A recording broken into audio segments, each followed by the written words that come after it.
இன்றே டவுன்லோட் செய்து உங்கள் ஃபேவரட் ஷோக்களை என்ஜாய் பண்ணுங்க.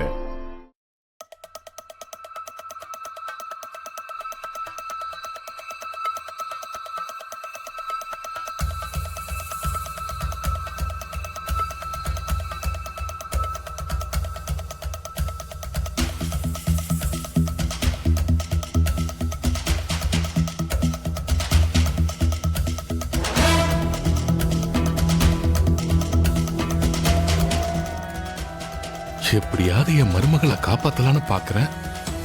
அகிலா விட மாட்டா போல இருக்கே.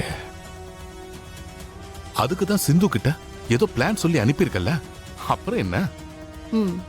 அந்த பிளானோட அடுத்த ஸ்டெப்பா தான் நான் வாசல்ல நின்னு பார்வதிய வாட்ச் பண்ணிட்டு இருந்தேன். பார்வதிய வாட்ச் பண்ணிக்கிட்டு இருந்தியா? எஸ். சிந்து கிட்ட பார்வதிய எனக்கும் ஆதிக்கும் ஒரே நேரத்துல புதினா டீ போட்டு எடுத்துட்டு வர சொன்னதுக்கு ஒரு காரணம் இருக்குங்க. என்ன காரணம்? பார்வதிக்கு உண்மையிலேயே எஜமான விசுவாசம் இருக்குன்னா அவ முதல்ல எனக்கு தான் டீ கொண்டு வந்து கொடுக்கணும். அதுக்கப்புறம் தான் ஆதிக்கு டீ எடுத்துட்டு போகணும். இப்ப நான் டீ எடுத்துட்டு போய் அம்மா கிட்ட என்ன பிரச்சனைன்னு கேட்கவும் முடியாது, அம்மாவால என்கிட்ட சொல்லவும் முடியாது. அதனால நீங்களே டீ கொண்டு போய் கொடுத்து என்ன பிரச்சனைன்னு கேட்கலாம். அம்மா கிட்ட அப்படியே 4 வார்த்தை ஆறுதலா பேசலாம். அதனால அம்மா மனசுக்கு நிம்மதி கிடைக்கும்ல. அதனாலதான் அம்மாக்கு உங்களை டீ எடுத்து கொண்டு போய் கொடுக்க சொன்னேன். நான் சொன்னதுல தப்பு இருந்தா என்ன மன்னிச்சிருங்க பெரியயா. பார்வதி விஷயத்துல நான் தாங்க கொஞ்சம் அவசரப்பட்டுட்டேன். அவ சரியாதான் இருந்திருக்கா. உண்மையிலையும் நம்ம குடும்பத்து மேலையும் பார்வதிக்கு விசுவாசம் மட்டும் இல்ல, அதையும் தாண்டி ஒரு அக்கறை இருக்கு. அதனாலதான் ஆதி பார்வதி விஷயத்துல நீ நினைச்சது தப்புன்னு நான் சொல்லிக்கிட்டு இருந்தேன். ஆதியோட அம்மாவா எனக்கு இருக்கிற பொறுப்பும் கடமையும் விட ஆதிக்கடவுர் அகிலாண்டேஸ்வரியா எனக்கு பொறுப்பும் கடமையும் ரொம்ப அதிகமா இருக்குங்க. அதனாலதான் கொஞ்சம் அலர்ட்டா இருக்க வேண்டியதா இருக்கு. எனக்கு அது புரியுது அகிலா.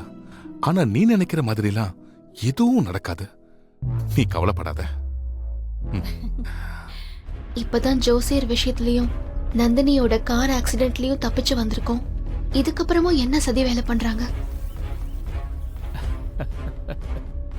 என்ன பிடிக்காதவங்க சதியில இருந்தெல்லாம் தப்பிச்சு வந்துட்டேன் தாத்தா. இனிமே எந்த பிரச்சனையும் இல்லைன்னு நினைக்கிறேன். எல்லாம் முடிஞ்சு போச்சு. நீ எதை சொல்றன்னு எனக்கு தெரியும். ஆனா அந்த பிரச்சனை இன்னும் முடியல. அது வேற ரூபத்துல தொடர போகுது. நீ செஞ்ச புண்ணியம் உன்னை காப்பாத்தும். நீ எதுக்கும் கவனமாயிரு. நான் எப்பவும் போல உன் கூடவே இருப்பேன்.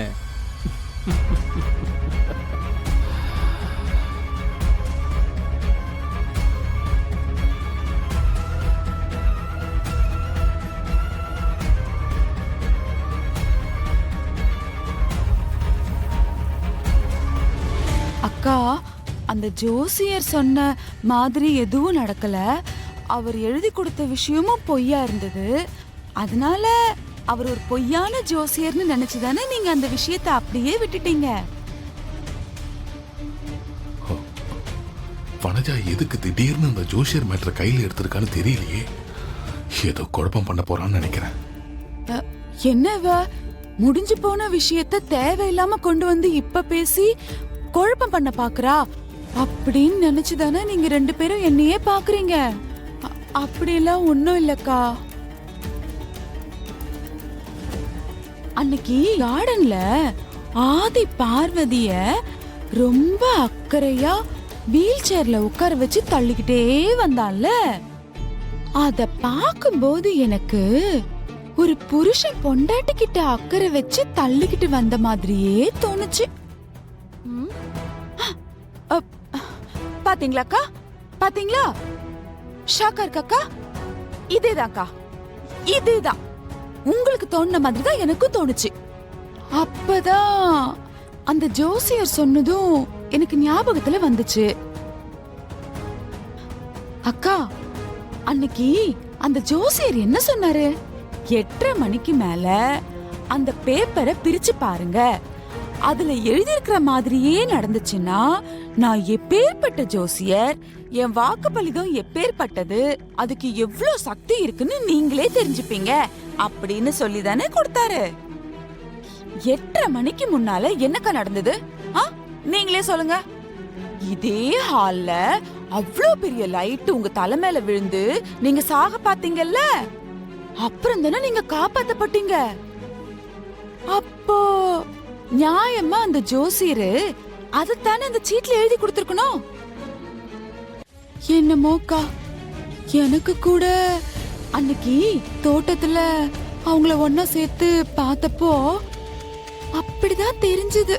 போது நிறுத்துங்க.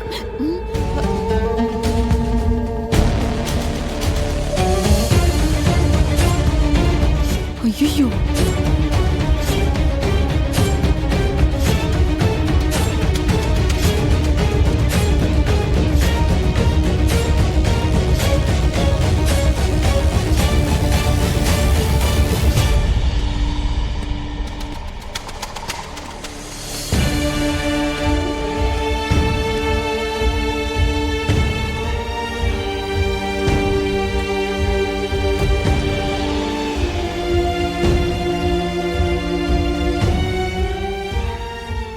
எப்பவும் வீட்ல என்ன குழப்பம் பண்ணலான்னு யோசிச்சுட்டு இருப்பீங்களா?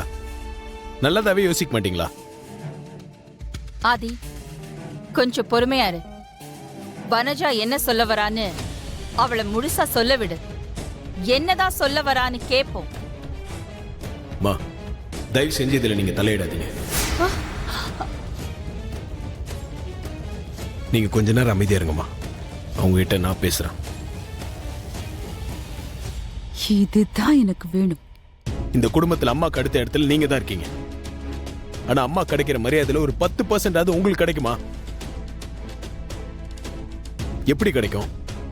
ஏன்னா நீங்க நடந்துக்கிற விதம் அப்படி. நீங்க எப்பவும் பார்வதி தப்பான கண்ணோட்டத்திலே பார்த்துட்டு இருக்கீங்களே. இந்த குடும்பத்துக்காக பார்வதி செஞ்ச நல்லதெல்லாம் ஏன் உங்க கண்ணுக்கே தெரிய மாட்டேங்குது? வாழ்ற காலத்துல 4 பேருக்கு நல்லது செய்யலனாலும் பரவாயில்ல, அடுத்தவங்களுக்கு கெடுதல் பண்ணணும்னு நினைக்காதீங்க. நீங்க செய்யற பாவம்லாம் உங்க பிள்ளைங்களை தான் வந்து சேரும். உங்களோட இந்த குணம் பிடிக்காம தான் உங்களோட பிள்ளைங்களும் புருஷனும் உங்களை பார்க்க கூட வர பிடிக்காம ஏதாவது ஒரு காரணத்தை சொல்லிட்டு வெளிநாட்டிலே இருக்காங்க.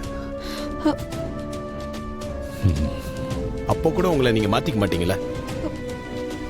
பார்வதி விஷயத்துல அம்மா மனசை நீங்க இப்படி அடிக்கடி குழப்ப பார்த்தீங்க, அப்புறம் சித்தின்னு கூட பார்க்க மாட்டேன். உங்க மரியாதை நீங்களே கெடுத்துக்காதீங்க. போங்க இங்க இருந்து.